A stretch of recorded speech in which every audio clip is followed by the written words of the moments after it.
আসসালামু আলাইকুম। Recipe by beauty চ্যানেলে আপনাদেরকে স্বাগত জানাই। আজ আপনাদের সঙ্গে শেয়ার করব মটরশুঁটির মধ্যে ডিম দিয়ে খুবই সুন্দর একটা রেসিপি।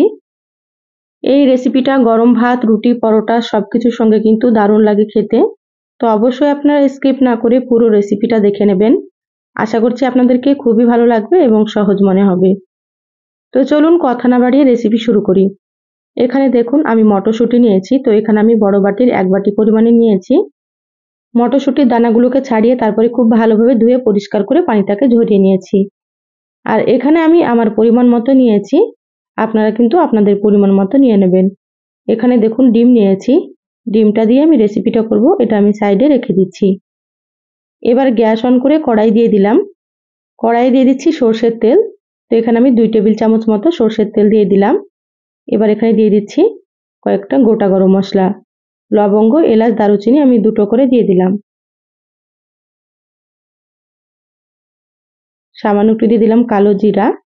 এবার নেড়েচেড়ে হালকা একটু ভেজে নেব সুন্দর একটা ফ্লেভার আসা পর্যন্ত।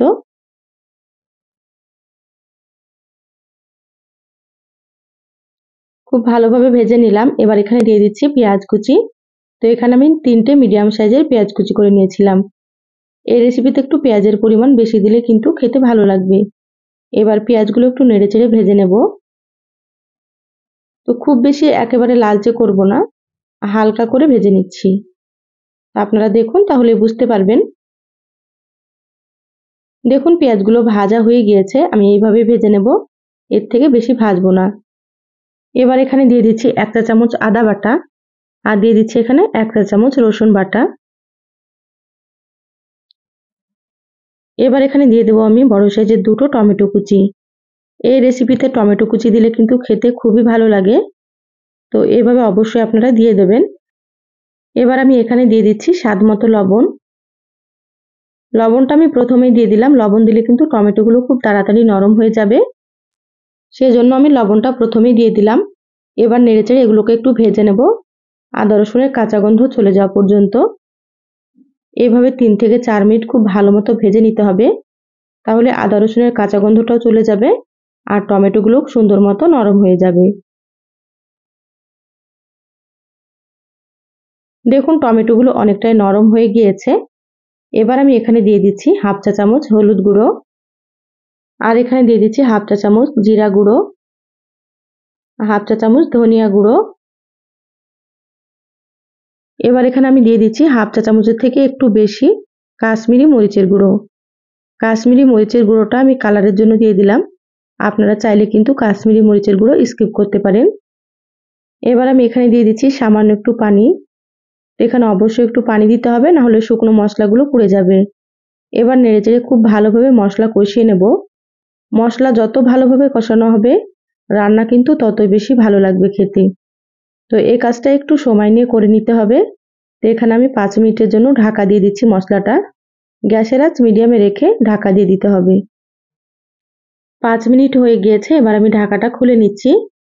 মশলার কালারটা দেখুন কতটা সুন্দর হয়েছে। এইভাবে করে একটু সময় নিয়ে কষিয়ে নেবেন আপনারা। খুব ভালোভাবে একটু নেড়েচেড়ে নিচ্ছি।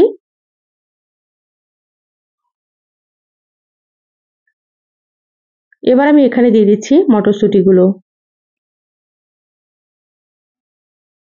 মটরশুঁটিগুলো দিয়ে খুব ভালোভাবে আবার একটু নেড়েচেড়ে কষিয়ে নিতে হবে। যারা ভিডিওটি ইউটিউব চ্যানেল থেকে নতুন দেখছেন, প্লিজ চ্যানেলটা সাবস্ক্রাইব করে চ্যানেলের সাথেই থাকবেন।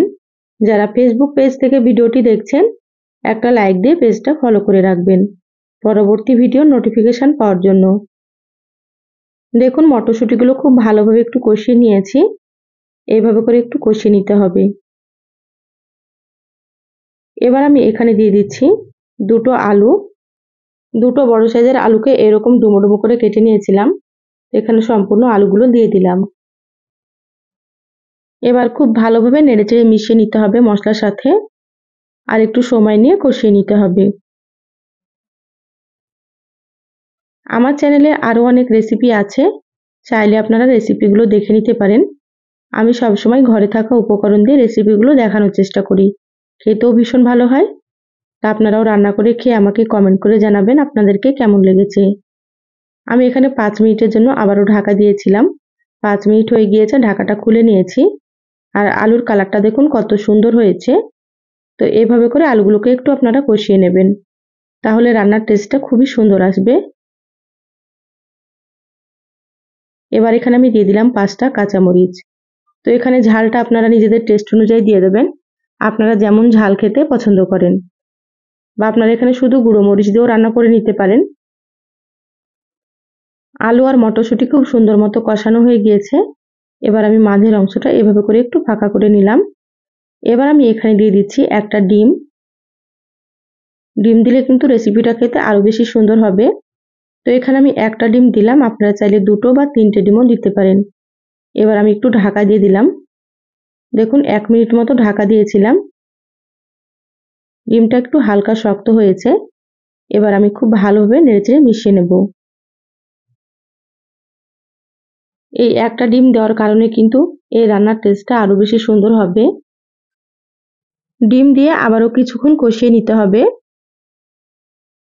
দেখুন সুন্দর করে কষিয়ে নিচ্ছি।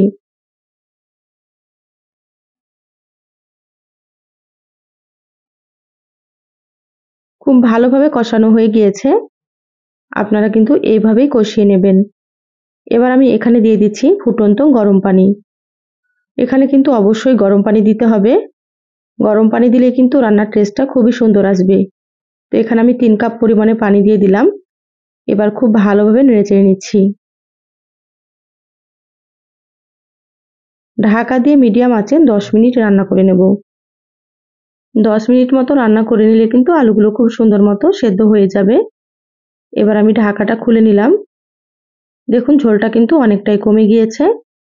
আর আলুগুলো দেখে নেব এবার সেদ্ধ হয়েছে কি। দেখুন সুন্দর মতো আলুগুলো সেদ্ধ হয়ে গিয়েছে। এইভাবে করে একটু সময় নিয়ে রান্নাটা করে নিতে হবে।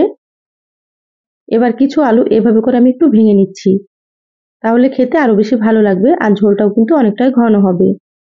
এবার আমি এখানে দিয়ে দিচ্ছি 1 চা চামচ ঘি। 1 চা চামচ ঘি দেওয়ার কারণে কিন্তু এই রান্নার স্বাদটা একেবারে দ্বিগুণ হয়ে যাবে। তা আপনারা অবশ্যই একটু দেওয়ার চেষ্টা করবেন। এবার এখানে দিয়ে দিলাম বেশ কিছুটা পরিমাণে ধনিয়া পাতা কুচি। তো যারা ধনিয়া পাতা পছন্দ করেন এখানে দিয়ে দেবেন, আর অনেকে হয়তো পছন্দ করেন না, তারা কিন্তু স্কিপ করতে পারেন। এবার আমি নেড়েচেড়ে খুব ভালোভাবে মিশিয়ে নিচ্ছি।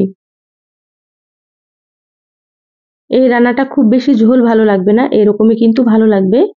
এবার গ্যাস বন্ধ করে দিলাম। ঢাকা দিয়ে 2 মিনিট মতো রেখে দিচ্ছি, তারপরে আপনাদেরকে দেখাচ্ছি। দেখুন 2 মিনিট পর আমি প্লেটে ঢেলে নিয়েছি। আর দেখেই বুঝতে পারছেন কতটা লোভনীয় হয়েছে। এই রেসিপিটা গরম ভাত, রুটি, পরোটা, নান রুটি যে কিছুর সঙ্গে কিন্তু আপনারা খেতে পারেন। খেতে ভীষণই ভালো হয়। এই সহজ রেসিপিটা কেমন লাগলো চ্যানেলের কমেন্ট বক্সে কমেন্ট করে জানাবেন। ভালো লাগলে একটা লাইক দিয়ে ভিডিওটা শেয়ার করে দিবেন। সবাই ভালো থাকবেন, সুস্থ থাকবেন। দেখা হবে আবারও কোনো নতুন রেসিপিতে। ধন্যবাদ সবাইকে। আল্লাহ হাফেজ।